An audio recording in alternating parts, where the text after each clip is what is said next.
Ladies and gentlemen of the board, please forgive my somewhat scruffy Mufti appearance.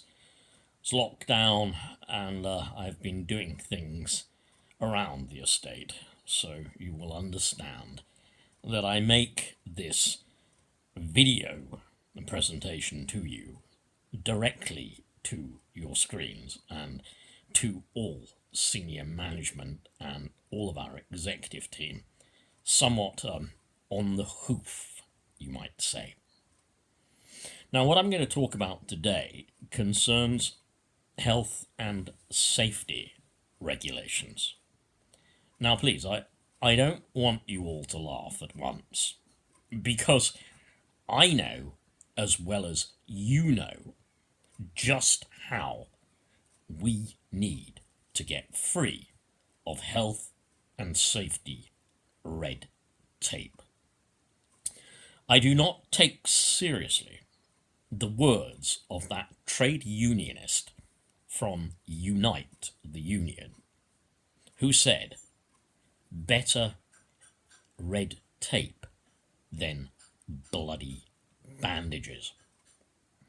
This left-wing Trotskyite agitator, for that is what they are. That is what all unions are. They agitate, they are Trotskyist, Marxist, communist, and they advocate socialism. Well, he is wrong.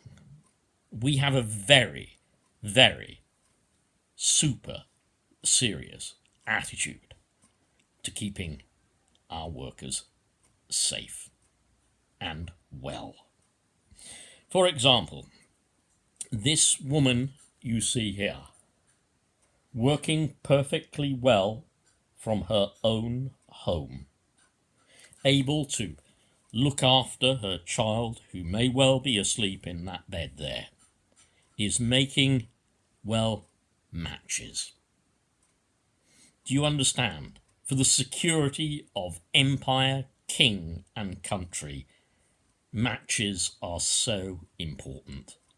And there is no better way than to motivate a woman to work harder for our business, for our wealth, for our profit, than piecework. I draw your attention to these two ruffians here in a factory. I believe it must be a loom they're near to. And what are they doing? I don't care about health and safety, but they are not working. They are not working. Do you understand this? They are not working. I can see the overseer possibly trying to sort this out. I can see possibly somebody higher up in the pecking order at this loom, at this dark satanic mill. Why are they embracing in times of COVID? Why are they not working? That is a health issue, perhaps. It is a safety issue. I have said many times, we do not need guards on machinery. It is simple enough. If the people who work are so stupid that they will insist on having accidents and getting themselves trapped in the machinery, it is not as if they have not been properly trained. As part of our training process, all employees are taught to stay away from moving machinery. All employees sign a declaration that they have been taught not to go under these machines when they come back on those large wheels.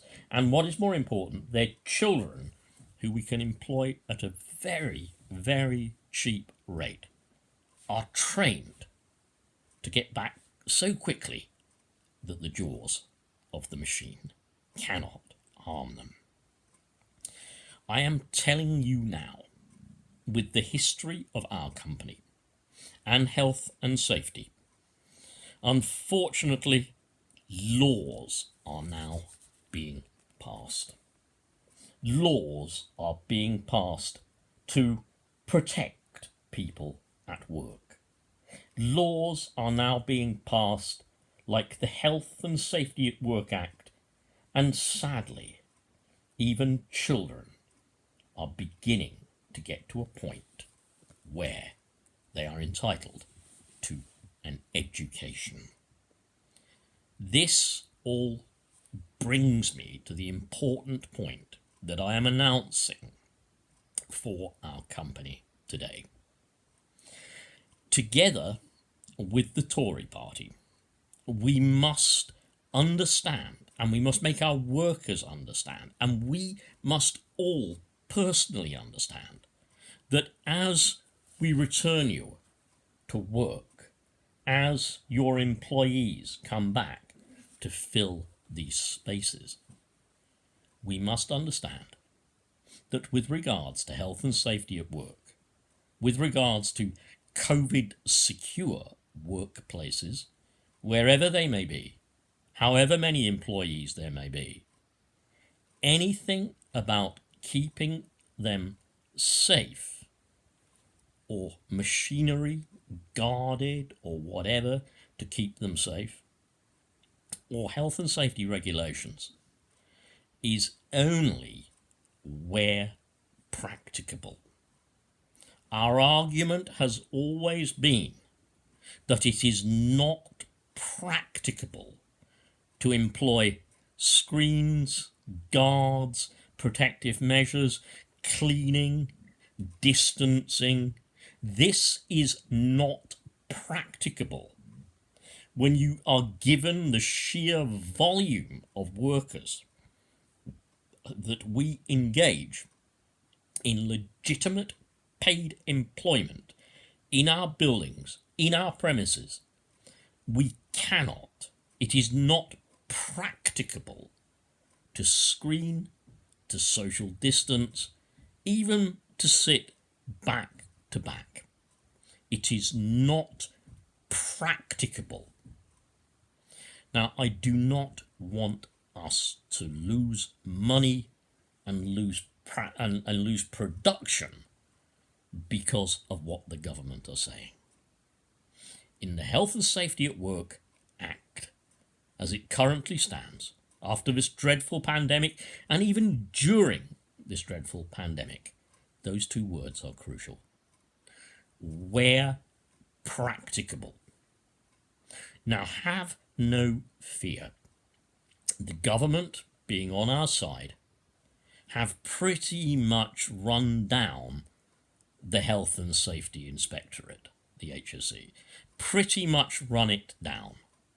They have put in some very good guidelines for employers, yeah, but they are, thank goodness, just guidelines. You are unlikely, when you return, to be inspected by the HSE, to even have the HSE called in.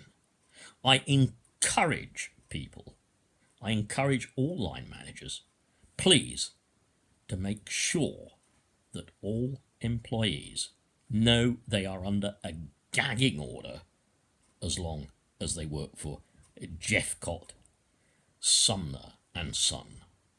They may not speak to the press. You are to monitor their social media accounts.